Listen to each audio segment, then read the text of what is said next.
আসসালামু আলাইকুম ইব্রান, সবাই কেমন আছেন? আমি আলহামদুলিল্লাহ ভালো আছি। আজকে একটি নতুন রেসিপি নিয়ে হাজির হয়েছি। পেঁয়াজ দিয়ে শুটকি মাছ ভুনা। খুব সহজ নিয়মে আজকে আপনাদেরকে দেখিয়ে দিব। এখানে আমি একটি শুটকি মাছ নিয়েছি।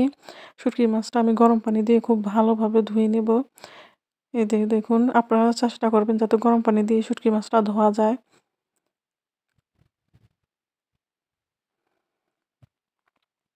এই তো মাছটা আমার ধোয়া হয়ে গেছে। এখানে আমি একটি বড় সাইজের পেঁয়াজ কুচি করে নিয়েছি। পেঁয়াজ যত বেশি হবে টেস্টটা ভালো লাগবে। এতে চুলাতে আমি একটি কড়াই বসিয়ে দিলাম। পরিমাণ মতো তেল দিয়ে দিব।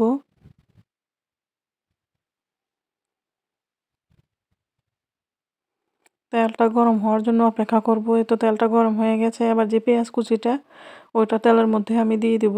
তেলের মধ্যে নাড়াচাড়া করব বেশ কয়েক মিনিট ধরে, 2-3 মিনিট ধরে নাড়াচাড়া করলেই চলবে। পেঁয়াজটা যাতে নরম হয়ে আসে সেজন্য।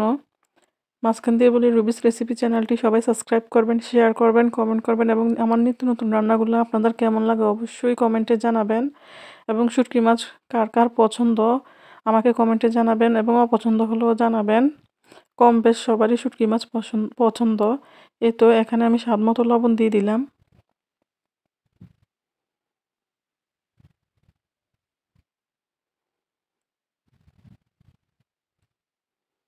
এবার শুটকি মাছটা ধুয়ে রাখা শুটকি মাছটা আমি তেলের মধ্যে দিয়ে দেবো। তেলের মধ্যে কিছুক্ষণ নাড়াচাড়া করব,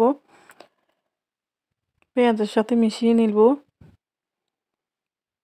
দিয়ে দেবো আধা চামচ হলুদ গুঁড়া এবং 2 চামচ মরিচের গুঁড়া।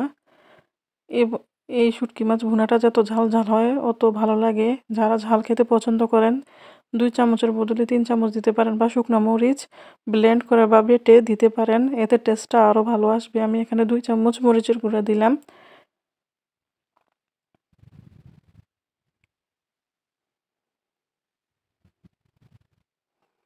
মাছটা আমি পেঁয়াজের সাথে মিক্স করে নিচ্ছি, মানে মাছ উল্টানির সাহায্যে ভেঙে নিয়েছি মাছটা, একদম থেতো করে নিয়েছি। দেখুন, আর যতটা সম্ভব পেরেছি কাঁটা ভেজে ফেলে দিয়েছি। এখানে যেহেতু লেগে যাচ্ছে আমি একটু পানি অ্যাড করেছি।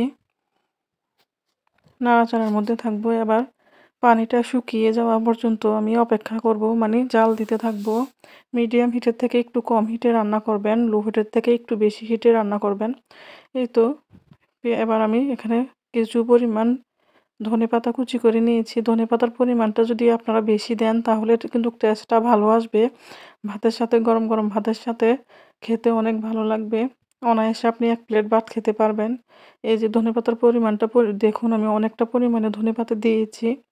ধনেপাতাটা দিয়ে আমি কিছুক্ষণ নাড়াচাড়া করছি। আমি 2 মিনিটের মতো নাড়ছি যাতে ধনেপাতাটা একটু নরম হয়ে আসে।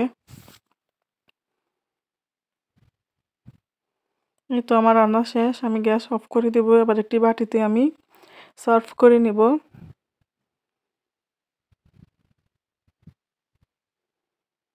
তৈরি হয়ে গেল পেঁয়াজ দিয়ে শুটকি মাছের রেসিপি। উপর দিয়ে পরিবেশন করার জন্য আমি একটু কাঁচা ধনেপাতা ছিটিয়ে দিয়েছি। আমার নিত্য নতুন রান্নাগুলো আপনাদের কেমন লাগে অবশ্যই কমেন্টে জানাবেন। ভিডিওটি দেখার জন্য সবাইকে ধন্যবাদ। আল্লাহ হাফেজ।